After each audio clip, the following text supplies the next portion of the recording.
Good morning, good afternoon, and good evening, wherever you are in the world. I am Doug Silliman, president of the Arab Gulf States Institute in Washington, and it is my great pleasure to have you all with us for today's program. Do Houthi missile attacks outline the limits of de-escalation in the Gulf region? The discussants this morning will be really exceptional. We've got an excellent panel, what our moderator has described as a real dream team of both knowledgeable and outspoken experts on the region.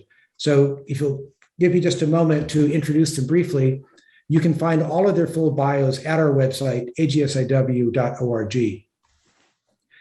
Abdulkhaleq Abdulla is a non-resident fellow here at AGSIW, as well as a visiting fellow at the London School of Economics and Political Science. He is a UAE national, holds a PhD in political science from Georgetown University and a master's from American University, both here in Washington. And he is very widely published on these and other issues in the Middle East.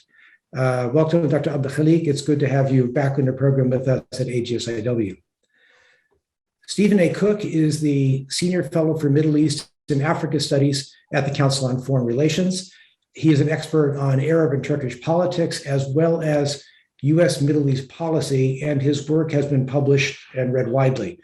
He holds a BA from Vassar College, an MA from Johns Hopkins School of Advanced International Studies, and an MA and PhD from the University of Pennsylvania. Dr. Cook, Stephen, it's good to have you here.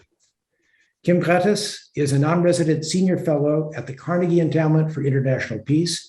She has had a distinguished career as a journalist with the Financial Times and BBC, where she served as its State Department correspondent for 5 years. She writes regularly on a variety of issues in international affairs and also serves on the Board of Trustees of the American University of Beirut. Ms. Ghattas, Kim, thank you for joining us today. Randa is the director of the Conflict Resolution and Track 2 Dialogues program at the Middle East Institute and a non-resident fellow at the Johns Hopkins School of Advanced International Studies Foreign Policy Institute. She is the author of several studies on conflict management, post-conflict peace building, and Middle East politics, and has an MS and MA from the American University of Beirut and a PhD from the University of North Carolina. Dr. Slim, Randa, it's good to have you with us. And our moderator for today's discussion is Hussein Ibish, Senior Resident Scholar here at AGSIW. He is a weekly columnist for Bloomberg and The National, and is also a regular contributor to many other US and Middle Eastern publications. He has a PhD in comparative literature from the University of Massachusetts at Amherst. Hussein, the floor is yours. Thank you so much, Doug. What a pleasure it is to be here to speak with this. It's a dream panel. I'll say it again. Abdulkhaleq, Stephen, Randa, and Kim, it's amazing. I mean, I just, I dreamt this panel up and I laughed hollowly that it could happen, and here we are. So it's fantastic.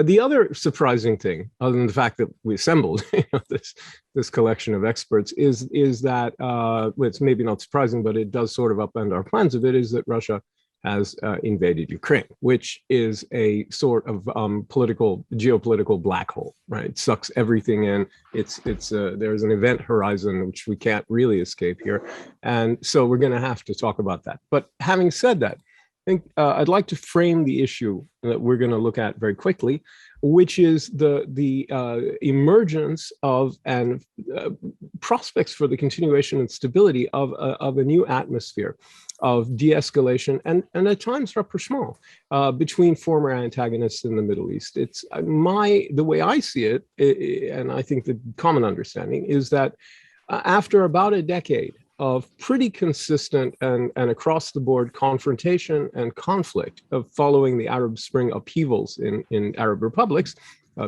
late 2010 through 2011, 2012, et cetera, that the powers in the Middle East, Middle Eastern regional powers that try to project their influence, have almost all gotten overextended, to some extent exhausted, or at least there's, at a very minimum, there's confrontation and conflict fatigue.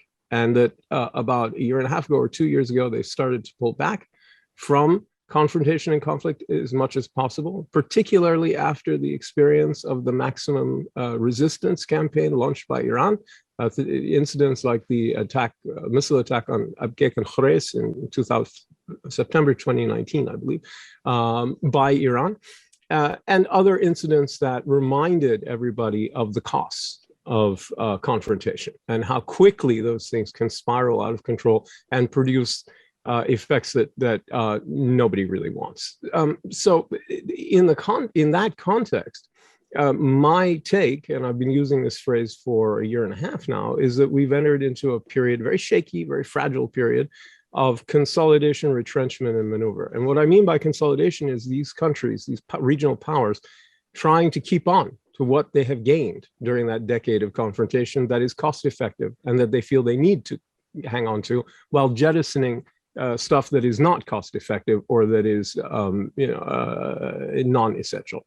Retrenchment, obviously pulling back to rebuild strength, economic strength, military strength, other forms of strength, domestic cohesion, things like that after becoming overextended.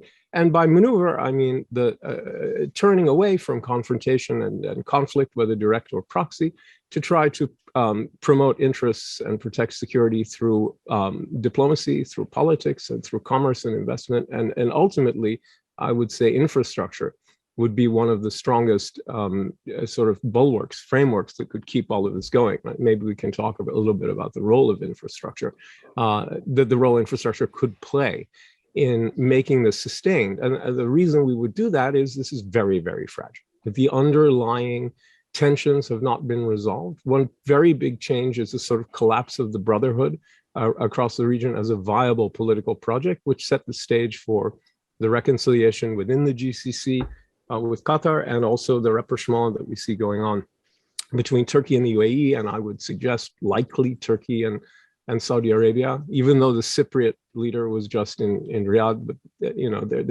there's a lot of playing all sides going on here. Maneuver means that. It means being friends with as many people as possible. But it's very fragile. I think there are real questions about the extent to which Iran is bought into this idea.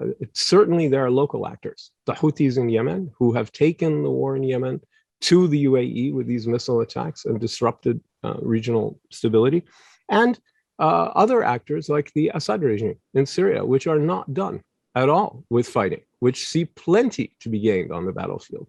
So one of the questions we're going to look at is how sustainable is this? And to what extent does the persistence of local conflicts by local actors disrupt this effort by larger powers, by regional powers, to turn the page, at least for a little while, and have a break from conflict of which they are fatigued.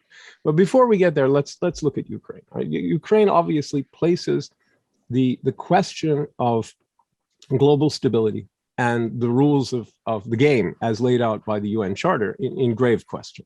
And it's a real test for the Western guarantors of the old order. Are they going to go away? Is Putin gambling correctly that this is the end of that era and he can grab chunks of territory in this as blatant a manner as this, even without a false flag, casus belli provocation? Or is this maybe going to revive, at least for a time, that Western alliance? The only other thing I would add is it's really telling that the traditional pro-American powers in the Middle East, including Gulf Arab countries, Israel and others, have not been enthusiastically on the American side here, or on the Western side here. They've been hedging. They've been trying to maintain longstanding links with Russia. This includes Israel, I might add. And they've been trying to say and do as little as possible. My view is that every country in the Middle East is put in an awkward situation by this, and none of them really stand to gain. But it does, I think, show the lack of influence that the United States has accumulated, even with its closest friends in the region, which helps to explain the strategic diversification and de-escalation in the region. As if they could rely on the United States for backing, these countries might be more willing to continue with confrontation, but they're not. At the same time, it also shows the cost of that globally. So let's go around quickly and get an overview of how Ukraine affects this, and then we'll pull back and talk about the Middle East directly. Let's start with Kim. Kim, can you kick us off a bit with your thoughts on Ukraine, and we'll go around. It's hard to top your excellent roundup, Hussein. It was a very good way of summarizing where we are at. And sitting here in Beirut, looking at Ukraine, absolutely what you say is 100% accurate, that this is going to have not only ramifications for the world, but specifically also for the Middle East. People here are looking at how this evolves, how the US is going to manage to rally some more of its allies to its side. Countries in the region, and Abdulkhaleq will have more to say on that from the UAE perspective perhaps, are hedging their bets to some extent, but the way they're presenting it is it's their effort to remain in the middle as potential mediators. If they have business relations or sometimes military relations with Russia, or involved in military affairs in countries like Libya with Russia, they're not certainly going to throw that away and side unequivocally with the US. So the way they're hedging, but the way they're presenting it is that this is a constructive way that's part of diplomacy, and they're going to try to be in the middle and not necessarily mediate per se, but be a kind of a middle ground where people can meet.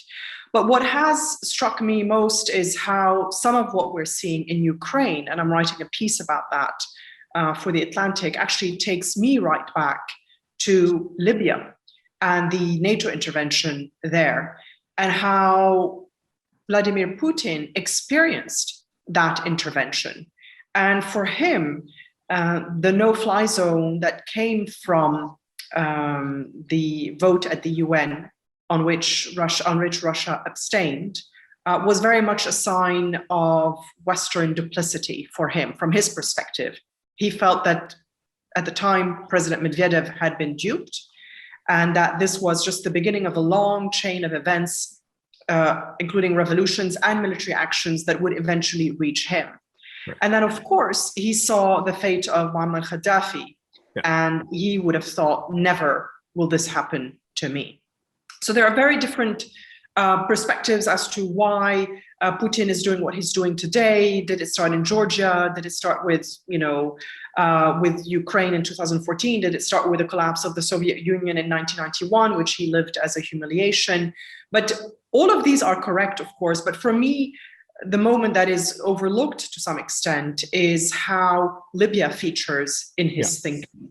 And fast forward to today, of course, he's used the opportunity of the war in Libya to entrench himself there in ways that the US has not been able to do. And then he used the excuse of Libya to avoid any action in Syria. I mean, 15 Russian vetoes at the UN Security Council on Russia.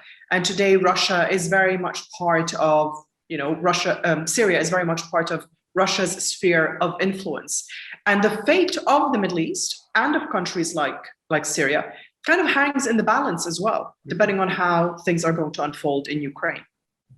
That's great, Kim. Thank you so much. And, I'd like to see what Abdulkhaleq says about all of this from the point of view of UAE, because UAE has played a very interesting role here.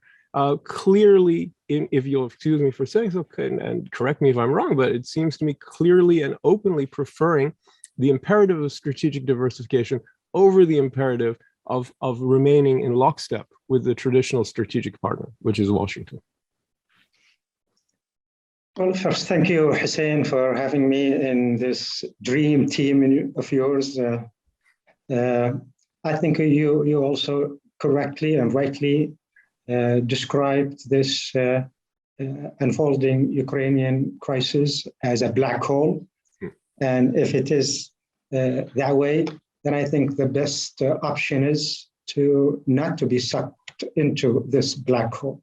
So I think that's the wise position. And I think that's how it has been perceived from our end. This is really something that is none of our business. It's huge, it's big. We don't want to be dragged into this.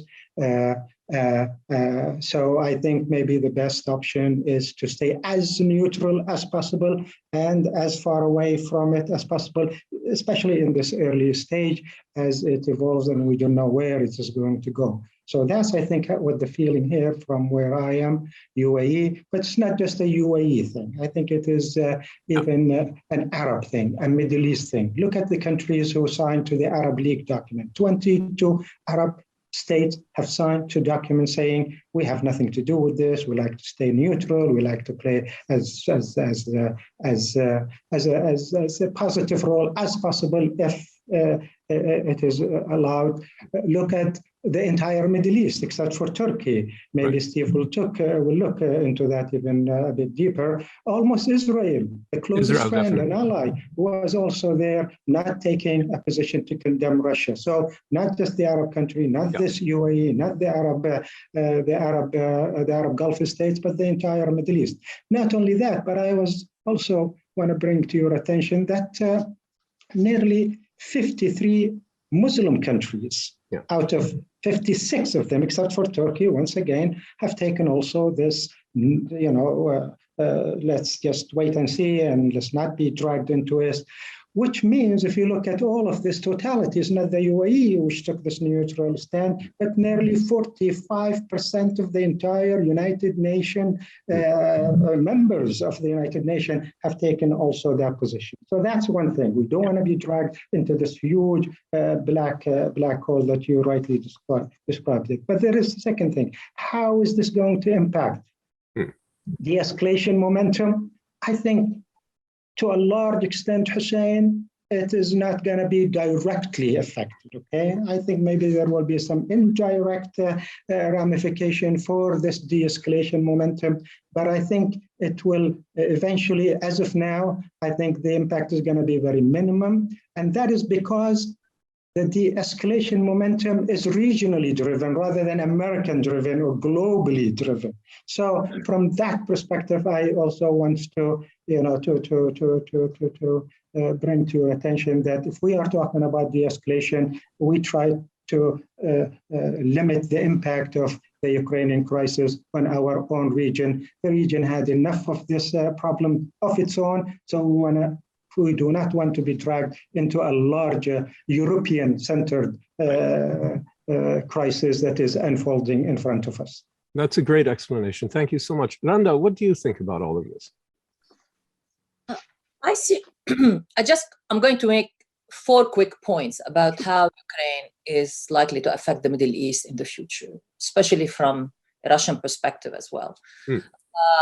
I see Russia, at least from what I'm reading until now from Russian analysts who are close to Kremlin, is that now I think Russia is going to intensify its ties with the Middle East, partly because they see the region as a place where they can circumvent sanctions, especially the oligarch, park some of that money there, in real estate, whatever. But partly because also Putin does not have many friends. And, given the stance of especially Arab Gulf countries, I think this is a place where he's going to invest more, but also he needs to sell weapons more. And this is a region where he can sell weapons going forward. That's one. 2, I think in terms of US-Russia multilateral diplomacy in the Middle East, I think today I read this article by Andrei Kortunov, which I highly recommend, in which the title is The End of Diplomacy. He's talking about US-Russia relations writ large. But I think there is this idea that,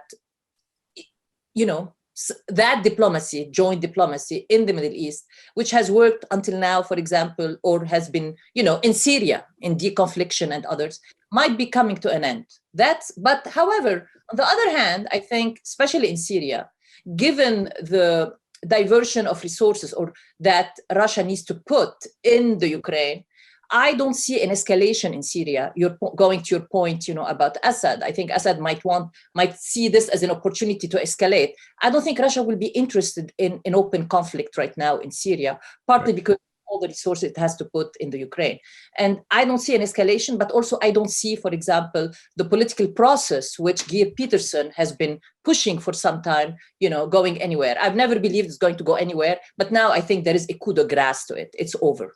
That's second point. Third point, which seems to be contradicting the first, which is whether we are going to see a compartmentalization of Russia-US diplomacy on some of the Middle East files. For example, despite what's going on in Ukraine, we see the JCPOA negotiation proceeding in Vienna, Russians, Americans, Europeans continuing the work.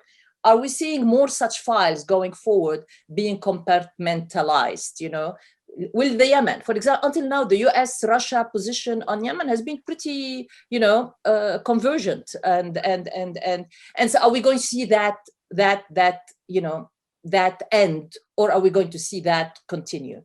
Especially on the region security of the Gulf, Russia has had this proposal on region security. America has been pushing post-JCPOA on region security.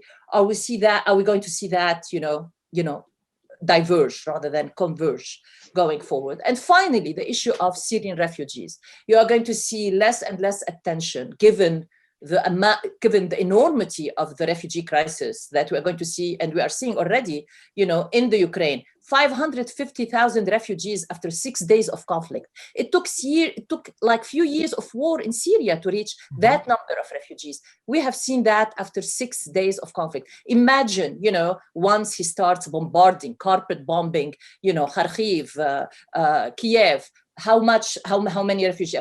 So I think there will be a focus away from the Syrian refugee crisis, from the Yemen crisis, in terms of humanitarian assistance, toward Ukraine. And that means the region needs to really, basically step up and try to make up for that. Those are great points. Thank you so much for that. And Steve, I'd just ask you to kind of close the circle here on Ukraine, and we'll pivot back exclusively to the Middle East, but help us out. Sure. Thanks so much. It's a great pleasure to be here, and it's a great pleasure to be with my terrific colleagues on this. I suspect I'm the only one on this panel who has some connection to Ukraine, however tenuous that it is. Had my great-grandmother not mouthed off to a Cossack, I probably would not exist these days. But that it does not necessarily mean that I have any particular insight about Ukraine and the conflict itself, other than to suggest that when it comes to the Middle East, it strikes me that there's two important pieces that we're sort of dancing around a little bit here. The first is the role of the United States in the region, and how that has then, over the course of the last 10 or 15 years, and how that has then translated into the kind of responses that we're seeing from American partners. Obviously, the narrative in the region is that the United States is leaving. It is not the dependable security partner that it all is cracked up to be. The Emirati peak in particular is associated with the fact that the Houthis have been firing missiles at Dubai and Abu Dhabi, and the United States has not been willing to redesignate the Houthis. When it comes to others, the Saudis, I think the administration has not thought strategically about its relations in the region, and early on the desire to at least rhetorically punish the Saudis has come back to haunt them when it comes to eliciting Saudi support. Of course, the Saudis have their own interest.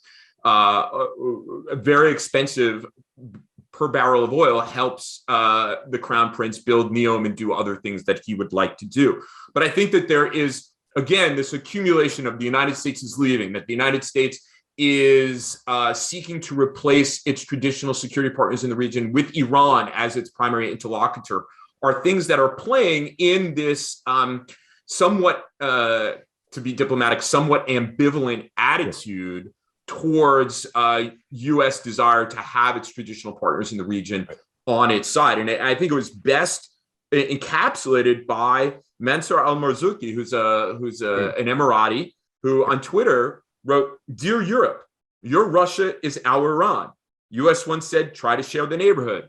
EU once said, find a regional solution. I think this kind of encapsulates exactly what we're talking about. Last point, very quickly. Please. On this question about hedge with Russia, it strikes me that Russia's really not a very good candidate to hedge with.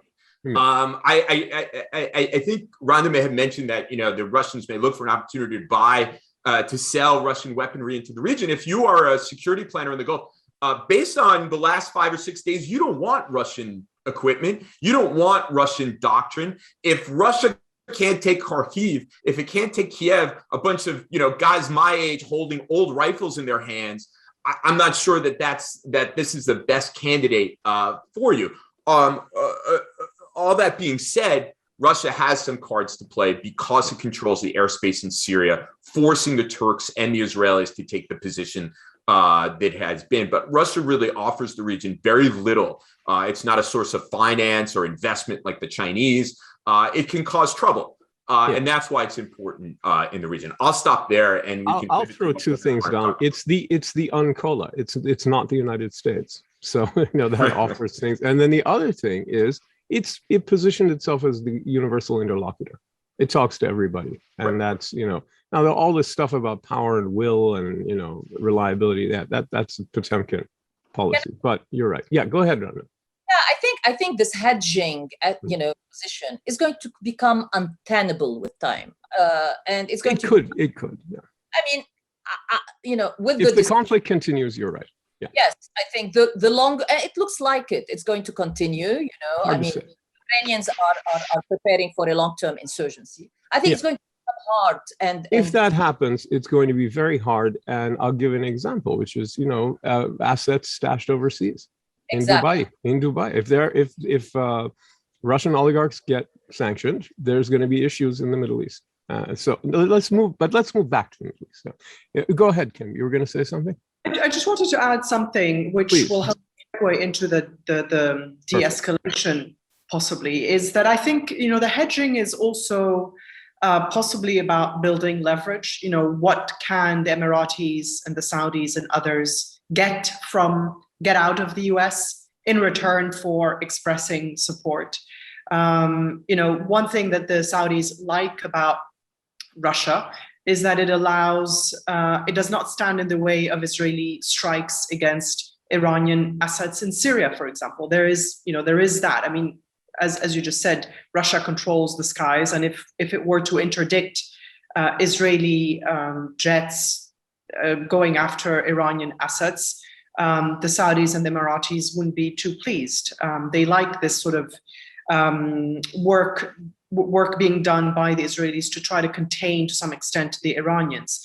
So I think that going back to Steve's quote from Twitter by Marzuki about, in the past, countries in the region have been told, why don't you share the region with Iran? Now they can indeed go back and say, it's hard to share with somebody who we perceive as being destructive, not having, a vision that is constructive for the region or that goes against our interests and your interests, and that is about expansion, just like Russia. Perhaps they won't say it that publicly, but I can imagine that some of these conversations will be taking place in the background now. And I think that some of the hedging is about building leverage. And building that leverage, they can make a case for the de-escalation and the depressurizing that they've been trying to do in the region.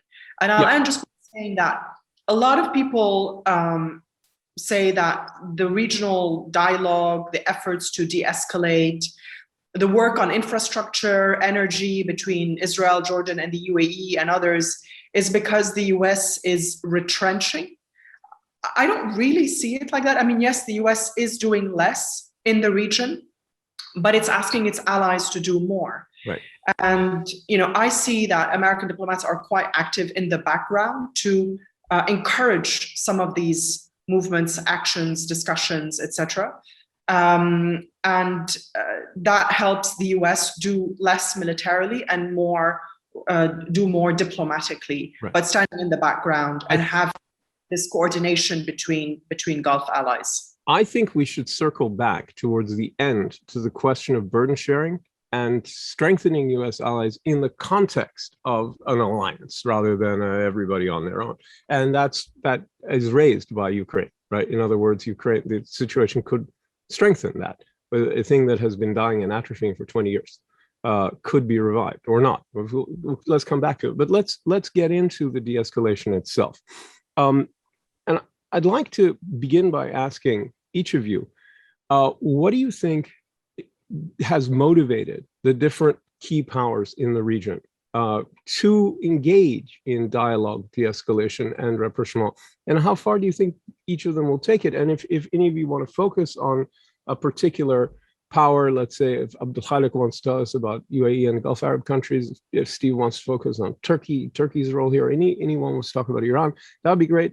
You can deal with this any way you want, but I'd like to talk about the phenomenon itself, right? Of more than a year and a half or 2 years of a solid effort by almost all of the regional actors to turn away from that decade of confrontation and conflict. And let's begin with Abdulkhaleq, because I think UAE has probably been more enthusiastic than any of the other regional players on this, starting it off, I believe, with the Abraham Accord. I think you make a good case that the first really dramatic gesture in this regard was the Abraham Accord thing, and maybe Turkey has been the other very overextended party that has also been really enthusiastic. But Abdulkhaleq, if you can tell us a bit about the thinking in UAE and other Gulf Arab countries about the campaign to kind of restructure foreign policy along these lines. And I strongly believe that the UAE is indeed leading the way towards this de-escalation momentum in the region.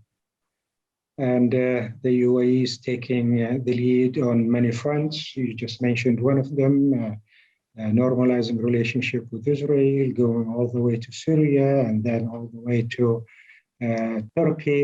And not only that, but there is this outreach to Iran, the closest neighbor here. So I think the UAE is taking the lead, and it's taking the rest, and it's taking also the credit for it. Yeah, of course. A lot of people who don't like it, and there are a lot of people who commend the UAE for doing this. But that is what leadership is all about. You take the risk, and you calculate it, and you take the brunt of whatever criticism that there is, and whatever comes with it. So the UAE is taking the lead for the past year and a half. That's one fact. What's the motivation? What's the thinking? The thinking is purely probably domestic, and it came in light of this COVID-19, 2019 onward. But also regionally speaking, I think the region had enough of this 10 years of Arab Spring turmoils with no one winning, and everybody more or less is being exhausted to the limits, overstretched, everybody's resources. So the drive is, there is a lot of domestic drivers as much as there are regional driver. But what I want to say here is answer your question, which is the main question: how sustainable is this after all? We have seen it. We'll come to that. Let's come back to that, because I have 3 parts I want to look at. I want to look at that, and I want to look at the Houthi actions in particular. But if we could wait a second before we come to that, I'll come back to you first. Let's get other people's take on the origins of the de-escalation, and then we'll come back to the stability and fragility, and we'll take a good long, that's the main topic. But let's hold off a second on that. Randa, what do you think about the background of this, the motivation of these different actors? I think one of the drivers is the realization that state-centric notions of security that revolve around the political and the military are no longer going to be enough. That there is a need to harmonize these notions of security between the political military on one hand and the human security on the other. And that has been in the making for some time. Since 2011, we have had tragic, reversal of the human security gains throughout the region that have been achieved in the preceding 2 decades, during which states have launched many development programs to enhance the lives of its citizens. You had civil wars, in at least 4 Arab countries that have exhausted natural resources, human capitals, and I think.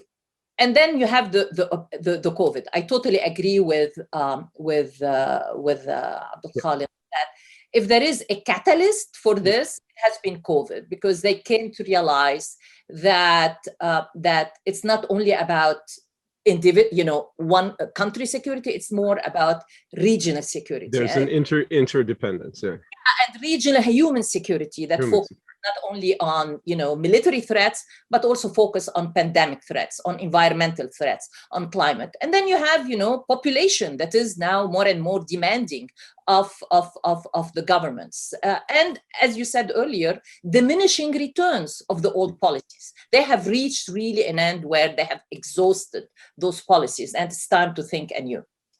Great. Thanks very much. Kim, what do you think?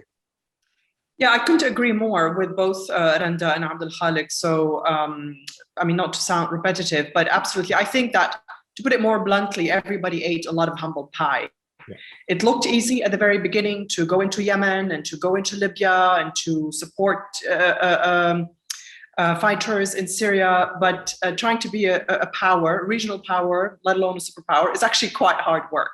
Countries in the region can sit around and criticize the US for doing this or that, or not pushing a button to make this happen or that happen. It's actually quite difficult to do this kind of work. So A, everybody ate a lot of humble pie.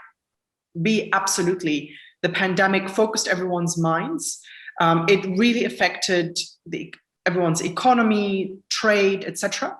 And if you have a pandemic and you're at war everywhere, then there's no way to really recover from this. So I think there was a conscious decision made that it was time to de-escalate, because A, it's not working, B, the focus is going to be on the economy.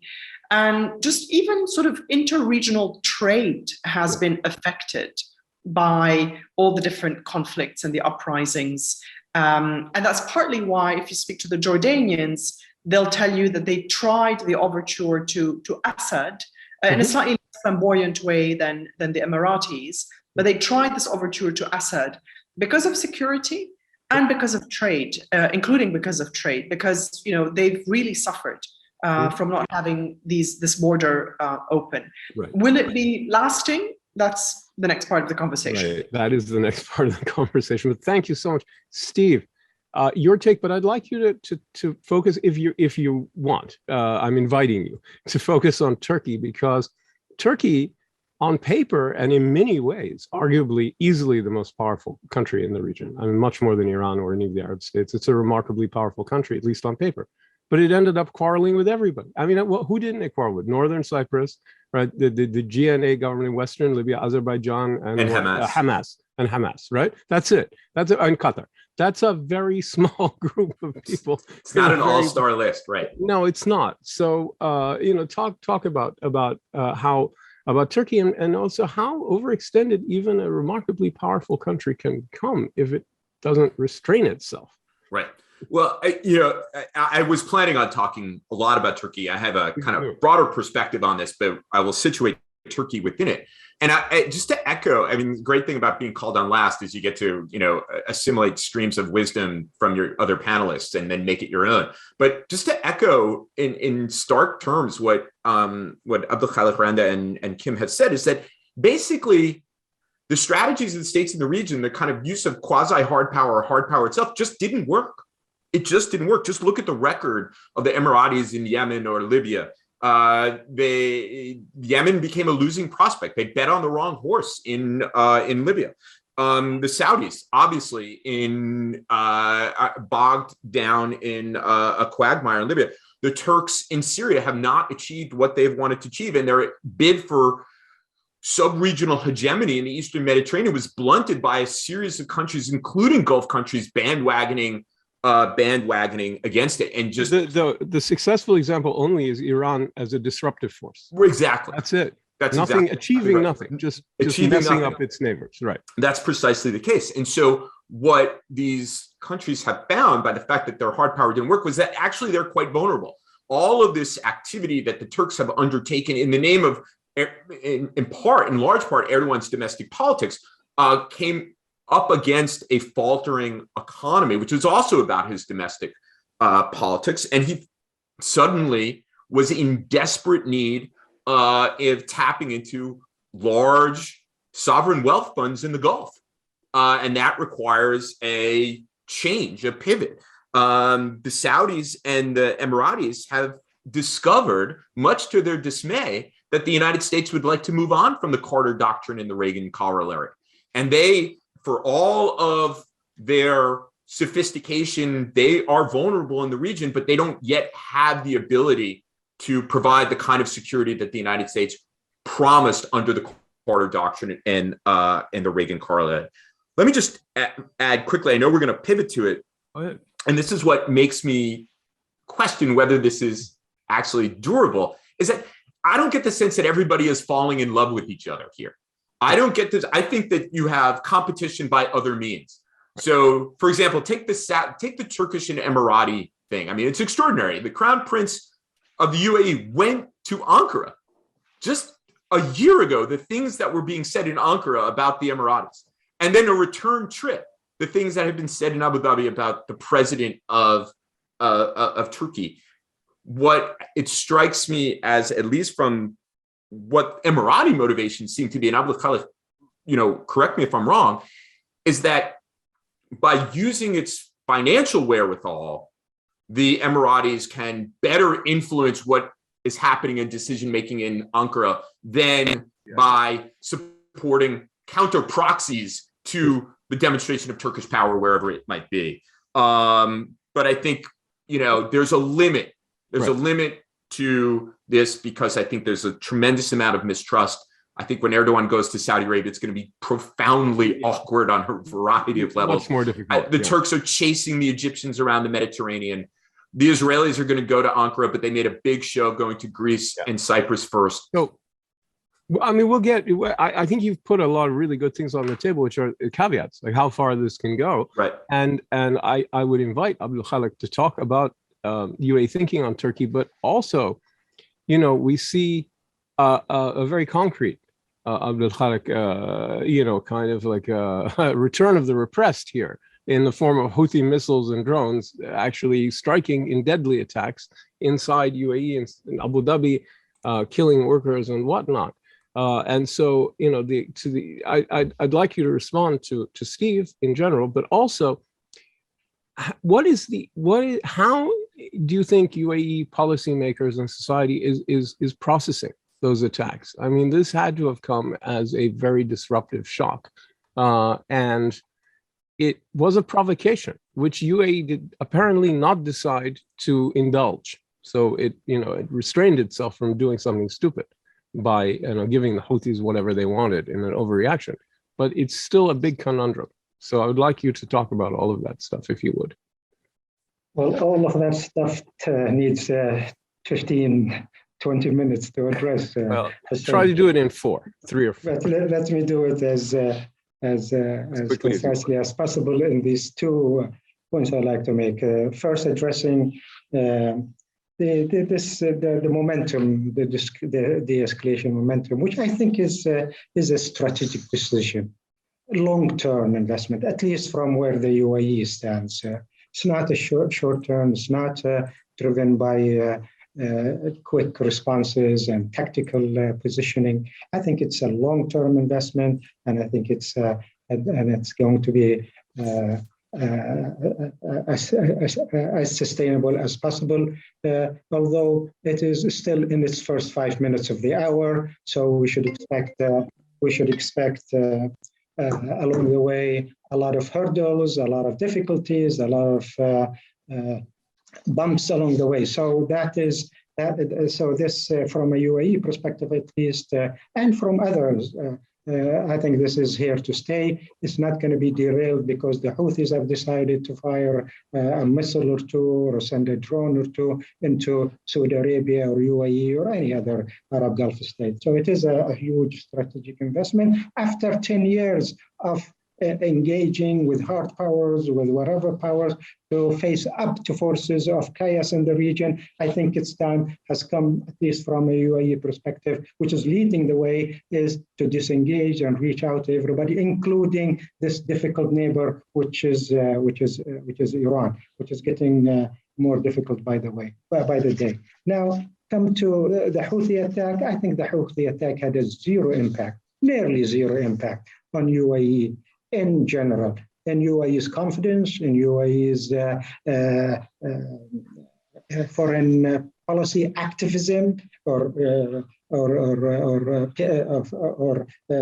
leading the way in the region. Regional politics. I think the rise of the UAE is still as strong as it was before and after this attack. So in terms of visits to UAE, in terms of tourists to the UAE, in terms of the biggest events of the year, the Expo, it is in full blast. So it did have zero impact, negligible impact, as you would expect. The economy is in a good shape. It is business as usual in Dubai, in Abu Dhabi, and all over the place. Indeed, if anything, the net result has been a political win for the UAE. UAE has gone full-fledged to win over all the solidarity from 150 different countries.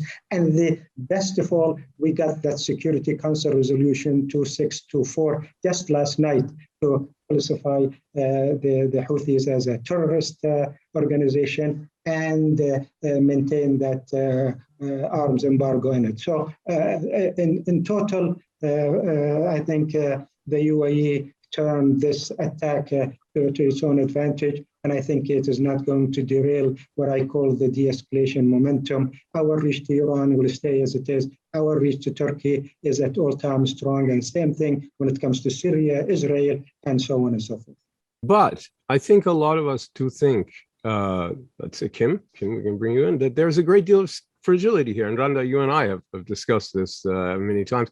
This is a fragile moment. This could be derailed in many different ways. And one of the ways maybe is that local conflicts and local actors that persist could decline to allow the general calm to prevail and try to provoke and provoke and provoke. Anyway, I'd like you to talk about where you think the big fragilities are. If Abdulkhaleq is right, and at least in the UAE, the Houthis can be ignored, I'm not sure that's true of all the other problems, but go ahead. I think that whenever you de-escalate, I mean, I'm not a conflict expert, even though I've lived through conflict, but I think that whenever you de-escalate, the first phase is always fragile. I think that's normal. You know, the first period after a ceasefire is the most fragile, is the most tricky to maintain. So that's one. I don't think that what we're going through here is unusual, particularly because none of the core issues have been resolved. Second, and this is not a contradiction, some of the core issues have not been resolved.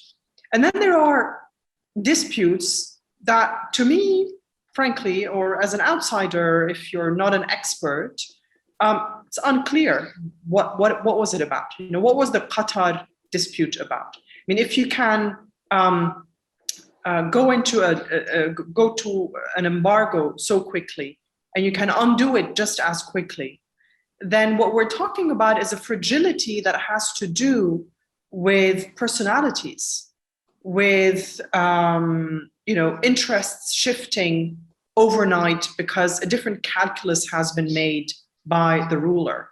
You know, that picture with Hamad bin Salman and his, Qatari and I think Emirati friends, that would have been unthinkable just a year ago. And perhaps it might be unthinkable again in a month. You mean the vacation picture with all in beach wear? Yes. Yeah. Okay. Yes. Yes. Right, picture. A classic. Yes.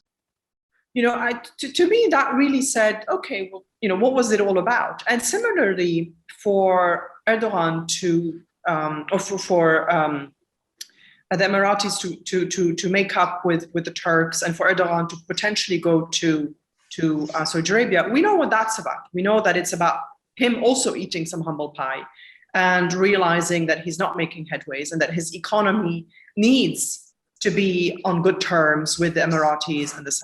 But, tomorrow he might make some different calculus. And that's where I think actually most of the fragility lies, in my view, is in the sort of the unpredictable personalities that we're dealing with, that are not always consistent in how they analyze the best interests of their country or their economies. When it comes to local conflicts, I don't see a flare-up coming in Syria. I don't really see a flare-up in Yemen that can undo this. I think all of this, to some extent, is now contained. That's not to mean it's not disastrous for the people in Yemen and in Syria who are still suffering. But I don't see these conflicts coming to an end with another massive escalation. I don't know exactly how they come to an end, but I think they're going to putter along for a little bit longer. And I don't see any other big flare-up, any other war erupting, famous last words. But I don't see anything under the surface. You always have, Israel and the Palestinians, but that does not drag the rest of the region in this. And I don't think it jeopardizes necessarily any de-escalation. When it comes to Iran, that's the bigger wild card. That's the bigger wild card. Why don't we circle around and come back to Iran at the end of this round? And because it's the big question, and I think we should think about Iran and its network in this context. But Randa, we've talked about fragility, and I think we've talked about the existence of underlying tensions. How do you see it? Do you see this as sustainable? I mean, I tend to think Kim is right that we're not. There's no imminent regional, meltdown on the horizon, but I still see lots of cracks under the ice. What do you think?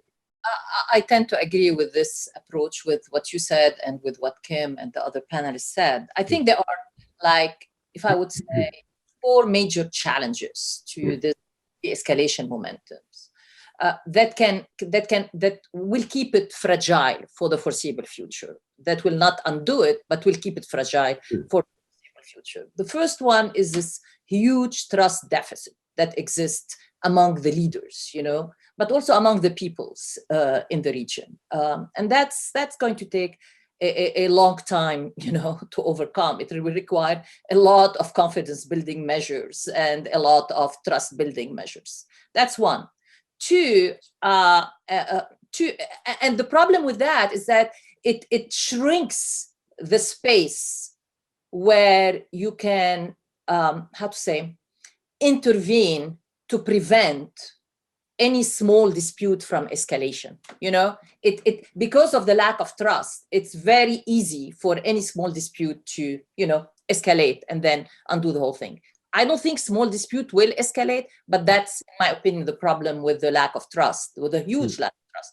The second challenge I see is this institutional mechanisms for conflict resolution and dispute resolution, again, which shrink the space and the abilities to prevent any small threats to this de-escalation momentum. There are no inclusive region-wide mechanisms or platforms for trust building. You have sub-regional platforms that have been emerging recently, among Arab and non-Arab actors, but none that are inclusive of Iran, which we will be talking about. We'll pivot back to that in a second.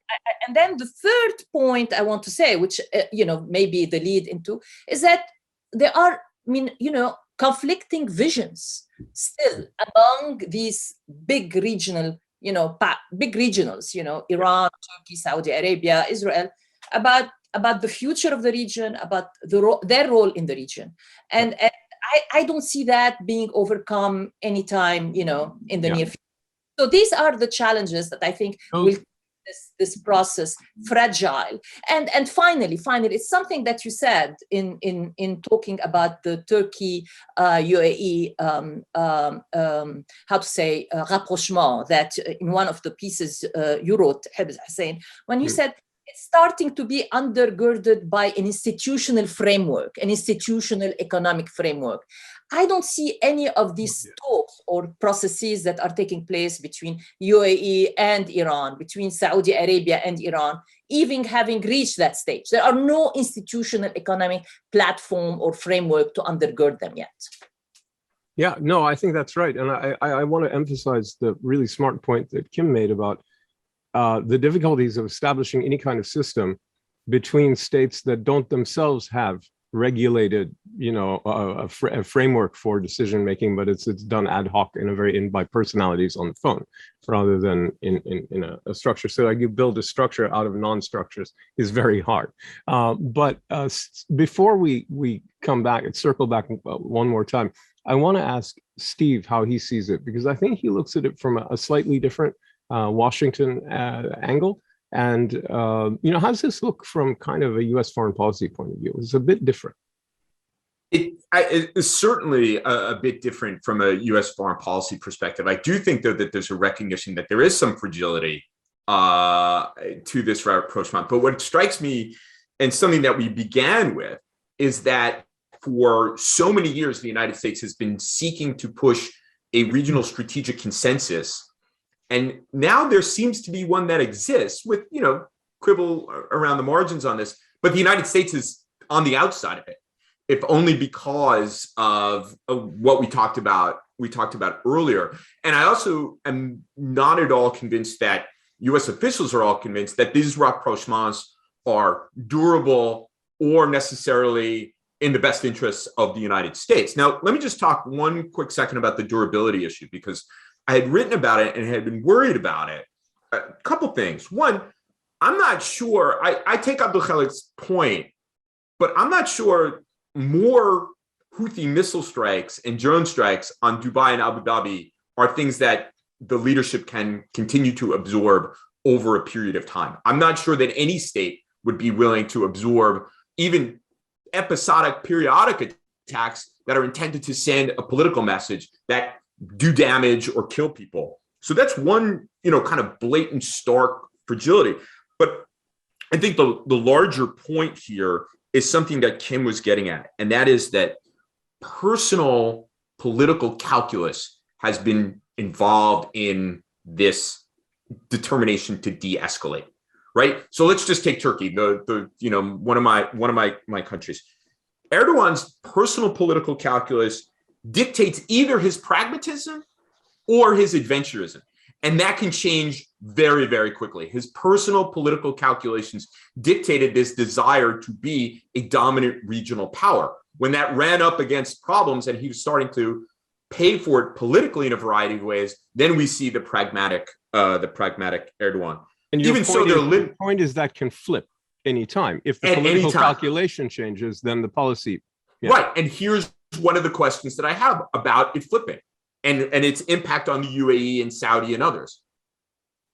Can Erdogan give up the Islamists? If he can, then you can see a more durable rapprochement. If he can't, for his own domestic political calculations, and it strikes me he's somewhat up a tree on Hamas and other Islamists, it's going to be a problem, and the rapprochement only has a limited effect. What if Libya goes belly up, which seems entirely likely?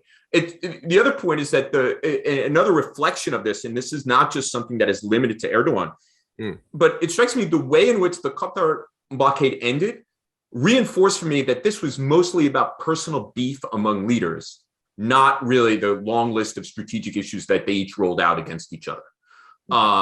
So that's why I wonder about the fragility of this. And then, of course, Iran, Houthis, and so on and so forth, and JCPOA, we can talk about that as well. Okay, so Abdulkhaleq, yes.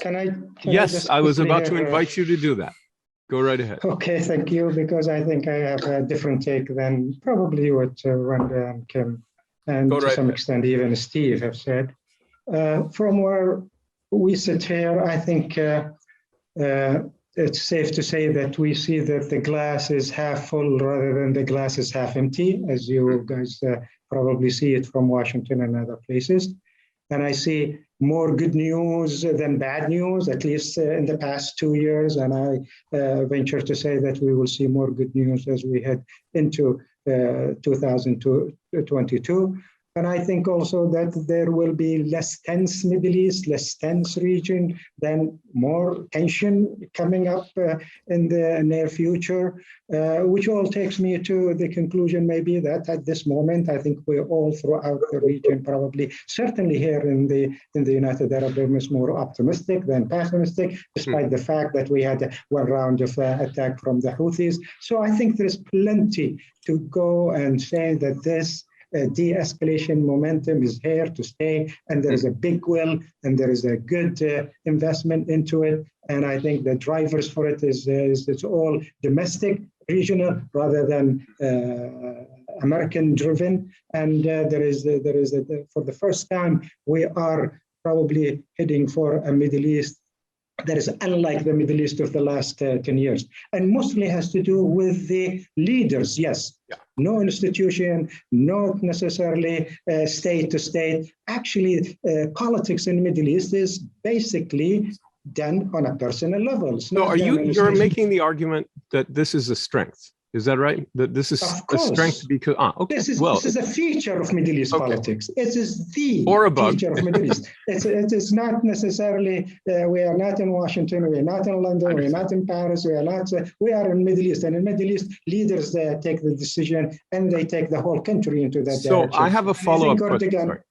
Erdogan has made that decision maybe for his own political reasons, election reasons. UAE probably made the same reason, the leaders here, for their own also soft power, economy, post-COVID-19, etc., etc. Good. Randa. Yeah, I can see that as a strength on a bilateral level. But if it's going to be durable and institutionalized, we have to move this into a multilateral framework. And that's where having it centered around personalities is necessarily, helpful because of the differences that can about these personality differences. Here's the thing: agility, nimbleness of individual decision making is centered to an institutional framework, and that's especially multilaterally. And that's where I think the point that Abdulkhaleq makes gives me some pause. I understand. Okay, but I want to come back to Abdulkhaleq with a follow-up and then bring in everybody else, which is, I appreciate the optimistic outlook. I think there's a lot of basis for it at the moment, even though I think all of us have said there's stuff under the surface that is not resolved. If the Brotherhood were not on its knees badly, this might look a little different. But more to the point, what about the role of Iran? I'm skeptical. A lot of people are skeptical that maybe not everyone in Tehran, the whole government, but that the IRGC Quds Force, which role is regional intervention, it is to meddle. It's established only to do that. Would have bought in to this vision, and that proxies, whether it's Houthis or more directly groups like Hezbollah or the PMF groups like Abdulkhaleq and Kataib Hezbollah and groups like this, to what extent do they benefit from this, and to what extent would Iran and or its network of IRGC proxies, whether they're vertically integrated or just like kind of affiliated, either way, is that a challenge to this movement that could really be overcome? I mean, how do you conceptualize it, Abdulkhaleq? And then I'm going to ask the same question to everybody. And we know that as a result of the sanction, Iran economically is in a bad shape. It is definitely have a huge financial, economic difficulty that it is going through. So it needs a more stable region rather than a more tense region. It needs its neighbors to come on board and talk to it, then have it in a headlock and have a more confrontation. So there is plenty of reason to believe that maybe that is the new thinking in Iran. So that's one answer. The economic realities in Iran is driving Iran, like everybody else, like Turkey, like everybody else, into this de-escalation momentum. But I'm not going to bet a whole lot on Iran because Iran remains a huge puzzle in there. It's like your black hole, and there we do have our own elephant in our midst, and we don't know which way this big, huge elephant is going to be determined. Yes, to be determined. So there is a huge puzzle here. However, having said this, let me also assure you that everybody knows that fact. Right. Everybody knows that Iran is a destabilizing actor. Iran is the constant threat to Gulf security, and it is becoming even much more so than yesterday, and maybe it's going to be more so tomorrow than it is today. But what do you do with Iran? You need to contain Iran, and that's the role the UAE probably is playing at this moment, to bring in this de-escalation moment the most difficult actor of all, Iran. This is a very complex thought, Kim, that Abdulkhaleq has laid out. It's very nuanced. There's a lot of shades of gray here. De-escalation that's strong, but you have a very destabilizing force that's very powerful. But the way to contain it is to bring it into the. It's very compelling, but it's also lots of gray. What do you think about all of this stuff? You don't have to respond to Abdulkhaleq's vision at all, but I'm inviting you to I think he's on point, but I think we have to. I would like to specify that I don't think Iran is interested in being part necessarily of the de-escalation. And I don't think that the plan is for a de-escalation that includes Iran, but one that contains Iran. That's how I would put it. I think as we discuss de-escalation in the region and the way I see it, it's really Arab countries looking for ways to work better together to de-escalate at least conflicts between them and their personal disputes, etc. Because they realize that when it comes to facing Iran, they're better off being together, including with Israel, than all having their fights and not being able to coordinate properly. And if they can, and here I'm being very positive and optimistic, if they can present a constructive view for the future for this region, for the people of this region, that stands in contrast to, what my friend Karim Sajjadpour at Carnegie describes as Iran's axis of misery. Yeah. Then I think you can begin to peel some people away from the PMFs and the Hezbollah. But so far, except within their own borders, for the Emirates, for example, there hasn't been a vision for the region. And I know I'm asking for way too much, but I think that containing the destructive, because it is destructive. I mean, there's no two ways about it. I sit in Beirut, I've been to Iraq, I've been to Syria. And I've heard from Iranians close to the regime that they see Lebanon, Syria, Iraq as a rampart for Iran, for its survival. So, we are kind of, the near abroad of Iran that serves to defend the survival and the existence of the regime. And that's appealing to some people with a specific worldview. Mm-hmm. But if countries in the region can present a more positive program, economic prosperity is not everything, but it is appealing. You also need dignity, justice, etc. But that begins to undermine a little bit Iran's agenda. And I think that to contain Iran, you need local elements within Lebanon, Iraq, Syria, etc. You need regional dynamics and you need international dynamics as well. It's not enough. You cannot ask the Lebanese to take on Hezbollah on their own. That's just never going to happen. In Iraq, the dynamics are a little bit different, and pro-Iran militias lost quite a few seats in parliament, but you're still left with a large influence. So I think a threefold, three-dimensional approach to this problem is the way to go about it. So we have a really interesting thread running through this discourse now that I want to ask Randa about, mainly because she's the one who hasn't talked about it yet much. Because Abdulkhaleq, Kim, just now in a different way, and earlier even than that in the conversation, Steve, all honed in on domestic concerns and personal and party political interests. In other words, my thing at home as both a danger and a kind of a tool for de-escalation, rapprochement, whatever it is, and a way of keeping it going. I'd love to hear your take on it, because we've had three different visions of how that works from the other three panelists, but we haven't heard from you on that yet. Yeah, on the domestic concerns. I think the fact that the narrow political interests that not statecraft, not far strategic vision, but like interests of individuals, parties, communities. Yeah, I mean, listen, I think I build here on Kim's point is that the wealthy states in the region, if we can put it, the stable states in the region, need to offer a vision that is inclusive of these different forces that are some of which see their future as allying with Iran rather than with the rest of the Arab region, partly because the region has not offered, an inclusive form of citizenship, an inclusive governing structure.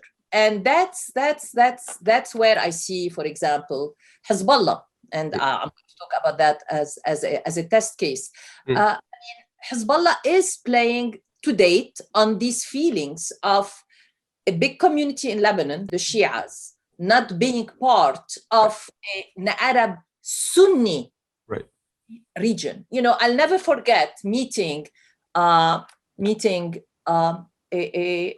prominent Lebanese leader who, I hate to use the term, but Lebanese Sunni leader, and who looked at me and says, you have to understand the historical arc of this region is the Ummah, and the Ummah is a Sunni Ummah.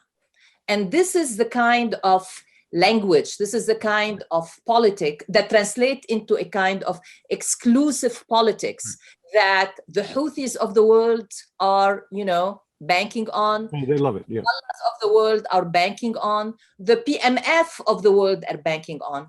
Sure. And that's, in my opinion, where the works need to happen. And in reverse, it's the Malikis of the world that create the Daesh, phenomenon completely. That Assad of the world creates the Daesh in Syria, no doubt about it. Why? So yeah, there's Shia Hezbollah and there are Sunni versions of Hezbollah too, right? So yeah. We make too much of this sectarian dimension, and I think this emphasis on sectarianism in looking at the region has been really bad over the last years. But at the local level, when you talk about local political forces, I think the region writ large, and particularly the Gulf, need to be able to speak to the region from a more inclusive, narrative than has.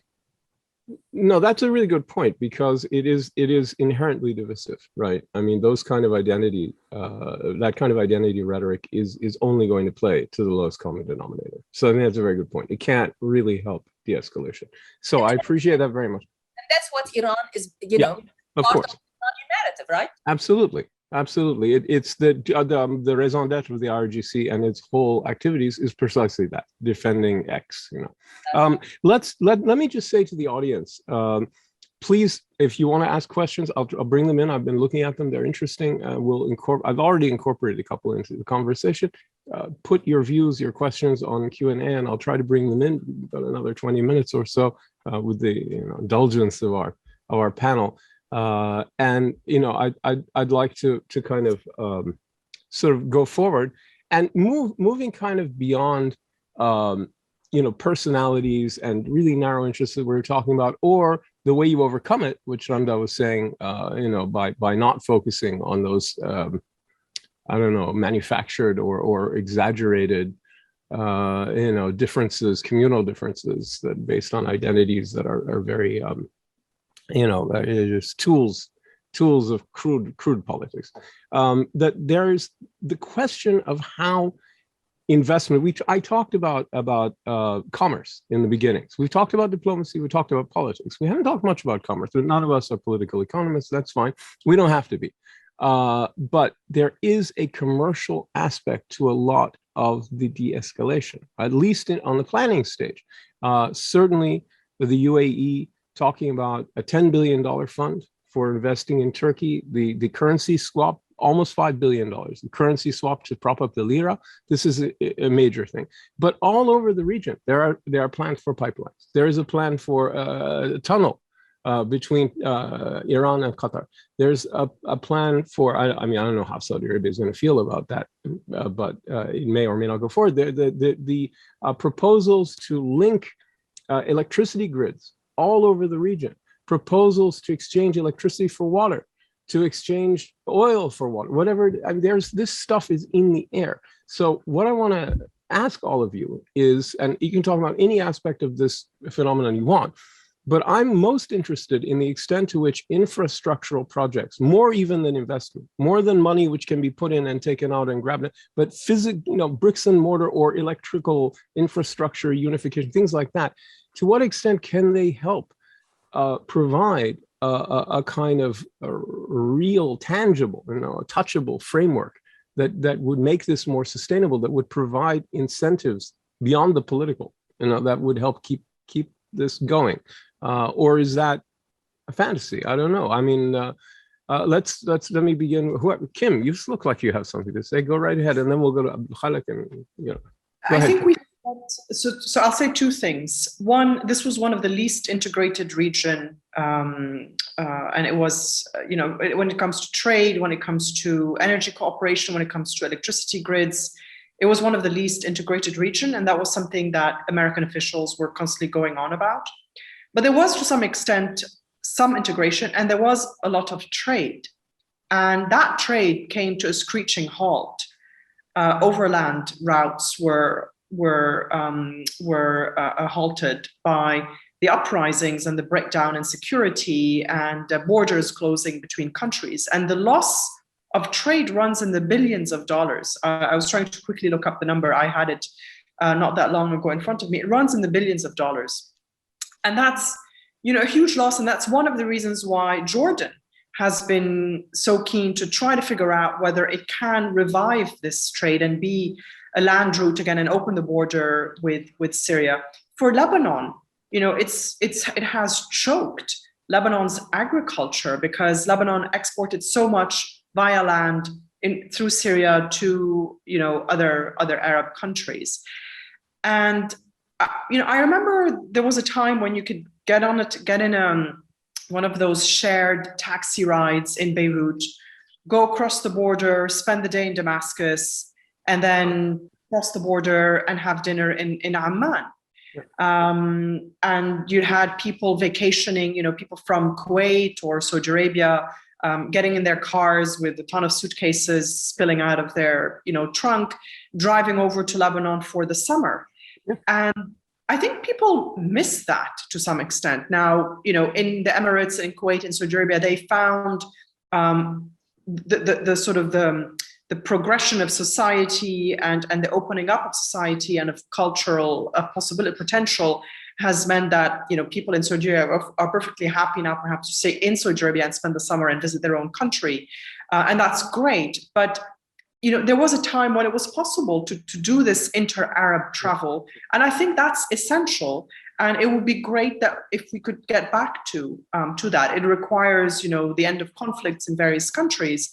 But I don't think it's impossible. And I do think that it is a very concrete and tangible way of solidifying or renewing the connection between the peoples of this region. Randa. Yeah, I think we have two examples that are worth following, building on what Kim said. One is the new Mashriq experiment, linking Jordan, Egypt, and Iraq, which are primarily driven by economic consideration, by infrastructure development project.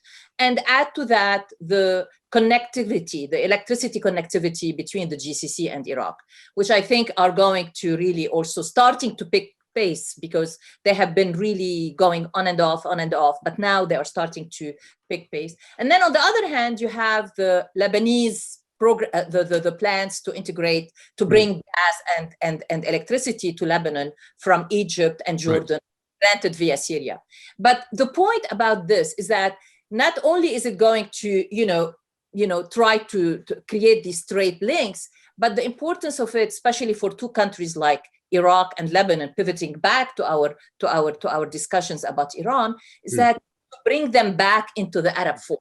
And that's the importance of these kind of infrastructure project to build be a means and platforms for bringing this Arab unity that Kim has been talking about. So Arab unity is not only about, conferences and memoranda and all of this and the principles, of course, but it is about real infrastructure project, which can, around which the imagination of a common Arab entity that is undergirded by an Arab infrastructure project could be launched in the region. I love the idea of the key to a better integrated Arab region being a service, a bag of bread and a packet of Marlboro. This is just brilliant. I love it. But I think there is, I'm sorry, Kim, you want to say something else? No. Okay, I wanted to sort of take this idea and with Abdulkhaleq kind of ask him, because there's more than just the Arab stuff. There's the UAE Turkey stuff. And I'm kind of invite you, if you want to talk, of course, about any of the other infrastructural and commercial elements, please do. But I'm thinking particularly what the UAE, again, is cutting edge. It's cutting edge on all these things. It's nimble. It doesn't have too many commitments. And it's got power and it's vulnerable. So it moves fast, it moves fast and breaks things, so to speak. It's a very nimble and agile player. And that's a strength. Something a country like Saudi Arabia can't be quite so quick and agile. But the outreach to Turkey is undergirded by a lot of commerce, by propping up the lira, by investing in Turkey, et cetera. So what's the thinking here? I'm sure it's not just a matter of smart commercial investments, although it is that. But beyond that, what's the vision here about commerce, whether between Arab countries or with a country like Turkey, an antagonist? Okay, well, I think the economics of this de-escalation is very important. Maybe there is a huge chunk of it is about economic incentives and financial investments, et cetera, et cetera. It's not all strategic, it's not all politics, but the economics is very important. And I wish that you had somebody who was more versed into the economics of it. We're going to do that. We will do that. So that's just the starting point. The second point is that, when it comes to the UAE, that is definitely a priority number one in everything that it is doing at this moment. Priority number one today is for economics, as opposed to the priority number one 10 years ago. It was security, politics, strategic, etc. So from the UAE perspective, it's definitely the economics of it. But here is where the UAE comes in. It is driven by the confidence that it has. It's the big C confidence that is driving the UAE. It is sitting in a very comfortable chair. It has plenty of resources, financial clouds, etc., better off than everybody else when it comes to the economics of it. Stable, prosperous, probably more than the rest of the crowd in here. So the UAE is driven by confidence, and most of it has to do with its resources. So it is using all of that. It is using its huge resources, financial, investment, economics, trade, commerce, and UAE is a huge commercial hub, a huge financial hub, a huge economic, a dynamic economy for sure. It's not the biggest, but it is definitely the most open, the most connected to the global system than any of the rest. So the UAE is using all of that to invite everybody. And I think that's where the smartness is. It is the confidence that is driving the UAE, and it is because it is sitting in a comfortable chair, it can probably bring in the others. All of them, starting with Iran, Turkey for sure, Syria for sure, even Israel probably need the UAE at this moment. Then the UAE need all of these guys combined, by the way, because we are better off in building relationship and networks of friends and allies, and we could provide sometimes a useful resources for others that are in bad shape in here. So I think economics is very important, and we are using it to engage from conflict. For sure, definitely the consolidation, retrenchment, and maneuver plays to the strengths of UAE, no doubt about that. But it's there's a line that you have to be careful with confidence, right? You can't go too far with it. I'm confident, but certainly we are not overconfident. Not yet. No, I agree. I don't see that either. But I think when I'm feeling very confident, I get nervous. But anyway, Steve, what is the Turkish thinking on all of this? So do the Turks worry that this is Swiftian, that Gulliver is being, tied down here on the beach with money and trade, or what do they think? Do they think they can fool the Emiratis into saving the lira and then tell them to go to hell and do what they want? How is this conceptualized? Let me just offer some remarks on the broader issue about economics and then drill down a little bit on what the Turkish thinking is. And I think, Hussein, the phrase you used, I think that's most apt is in the air. That there's lots of discussion and lots of plans, but I'm also old enough to remember when there were lots of discussion about linking electricity grids and bridges and tunnels and so on and so forth, and they didn't come to much. There's a number of, and the idea of economics, commerce, infrastructure settling conflicts strikes me to some extent as a little bit too much warmed over economic determinism. Look, you had lots of trade between Turkey and Syria. That did not insulate the two countries from what happened in 2011 and thereafter, in which the Turks became the leading member of the Assad must go coalition. You have terrible political and diplomatic relations between Israel and Turkey, especially after the Mavi Marmara incident, yet trade continued. The single biggest airline carrier at Ben Gurion Airport is Turkish Airlines, and it has been for many, many, many years.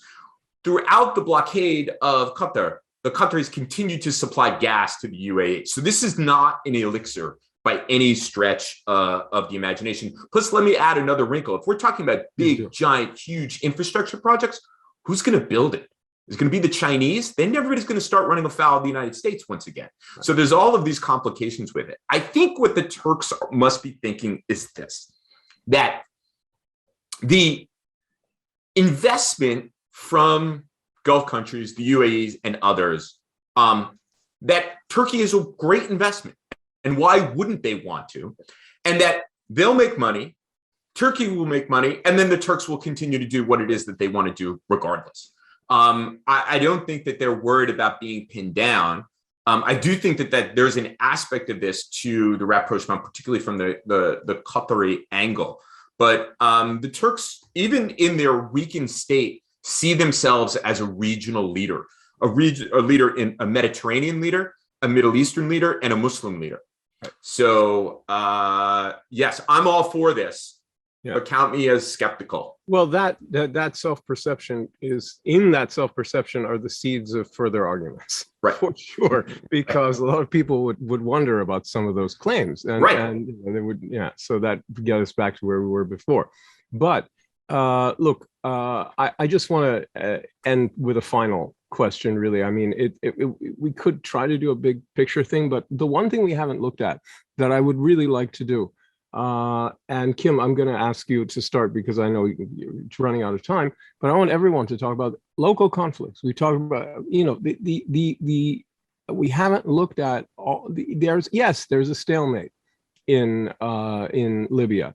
Yes, there's a certain containment in Yemen. Yes, there's going to be no huge outbreak of conflict in Syria. Everybody wants to, just inch forward or keep things the way they are. And so there's no war about to erupt. And even, you're right, unless Al-Aqsa is blown up or something, the Israeli-Palestinian thing will also not do that. But there are all these fault lines and there are these ongoing conflicts. And so, I just want to drill down in a final thought about the extent to which all of this is potentially compromised by the fact that there are plenty of people out there who are looking for opportunities that involve kinetic power. So, Kim, go right ahead, and any closing remark you have, because I know you have to run. Yes, absolutely. I mean, as we've been saying, it's fragile. You never know when the next surprise is going to come, or when a leader in the region is going to wake up and think, actually, I don't like Mr. X or Mr. Y. Kirsten Diwan just very aptly pointed out that a lot of the connectivity and the talk about trade, etc., is not just about cooperation, but also about competition. Right. And one would hope that sometimes competition can be healthy and it can lead to good results. Absolutely, Steve. I think you're absolutely right that trade and economic cooperation is not going to fix anything in the region. And certainly, as you rightly point out, it didn't stop things from going terribly wrong in the region. And as I said as well, it's not a replacement for justice, dignity, human rights, rule of law. Otherwise, that would have resolved the Palestinian-Israeli conflict, the idea of sort of, economic peace. But I think we have to start somewhere. And we were sort of grasping at straws a little bit after 10 years of uprisings that have not delivered what people were hoping for. And I think that, political change within the parameters of what is possible, including in a country like Lebanon, which has its own, economic warfare at the moment between the political establishment and the people. Often we get asked in Lebanon, why aren't more people protesting? Why aren't you taking to the streets? Why aren't you lynching, these leaders who've robbed you of your savings, your future, your kids' education, etc.? And I think the answer is very simply that people are exhausted, but also that they've realized that protests and uprising, and that's part of the political maturation of the region, uprisings and protests can bring down, a leader or a system, but it doesn't necessarily build the future. It's not enough. You have to get engaged in the politics. You have to run, even in a corrupt system, to try to effect change from the inside. And that's what I'm seeing in Lebanon. That's what some people are going to try to do. It's going to be very difficult. It's going to be, they'll barely make a dent in the system, but it's one of the ways forward. And I think that's what Iraqis are trying as well. Right. It's the uprisings that unseated leaderships and governments in Tunisia and Egypt and elsewhere did not bring down the states. They brought down the leaders, but the states were there and reasserted themselves pretty quickly. So you're absolutely right. I think people are getting the idea that demonstrations don't solve things. They kick the ball going. Certainly when they're met with huge violence, like in Syria. Or even if they're not met with violence, they just don't, they're only the catalyst at most. The most they could be is a catalyst. So I think that is a maturation. I appreciate that. I'd like to ask all three of the rest of you, Randa, I'll start with you. What do you think about first of all, any closing thoughts? But we haven't, talked that much about these other, volatile states. Iraq did not get much consideration in this, and, other countries where there are these simmering conflicts, in Syria, Yemen, Libya. None of us expect a huge outbreak of violence tomorrow, but there are these fault lines run under certain states. So that and any other parting thoughts you may have. I agree with you. I think the Middle East today is a tale of two stories. So the story we have been talking about, which is the de-escalation story, but there is also the escalation story. As long as you have this protracted conflict system present in the region, Libya, Syria, Yemen, Iraq, I think and especially in the absence of an institutional region-wide mechanisms for conflict prevention, I think any of these could lead to some kind of a dent in the de-escalation, or could lead to escalation. Although I still think none of which are going to undo the de-escalation momentum totally, partly because of what Abdulkhaleq said, which is the decision made at the leadership level to proceed with this. Now, with one caveat, I'm not sure about the Iranian elite decision-making process in terms of de-escalation. There is this one caveat, especially with what's happening with Ukraine, what's happening with Russia. I think going forward, it's going to be really important to read, what the Iranians think and what is their strategic. Have they made the strategic decision to proceed with de-escalation? I don't know. I really don't know. Yeah, I don't think we do know. And that's a great question. And that's the most obvious ticking bomb, but there are others. Abdulkhaleq, all of these ideas and any parting remarks? Well, after 10 years of confrontations and, being at each other's throat, we ended up with no clear winner, no knockout.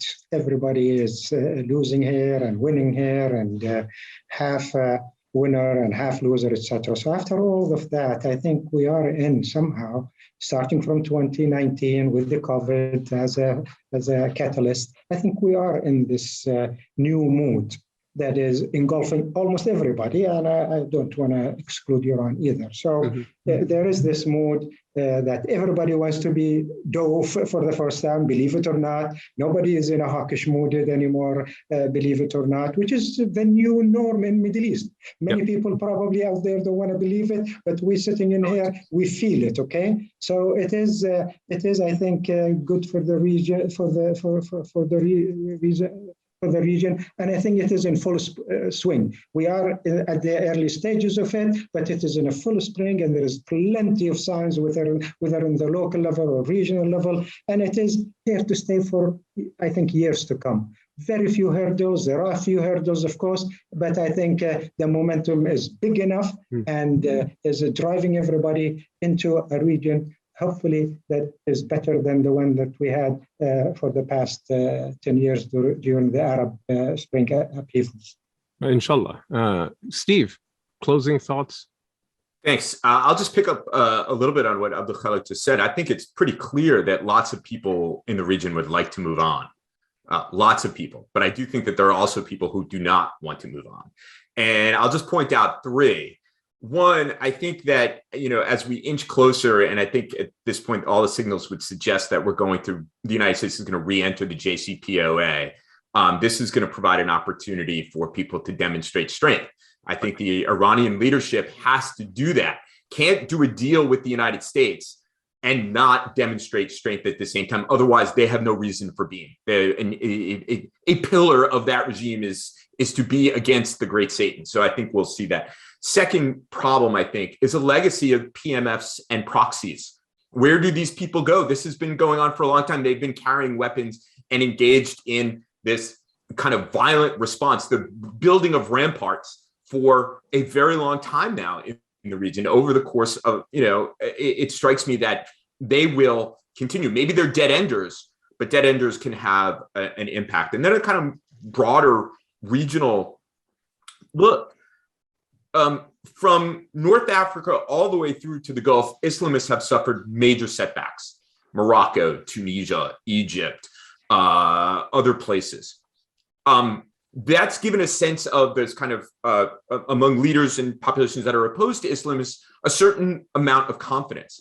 But there's also a dialectical relationship there. And what does that do to extremists? Right.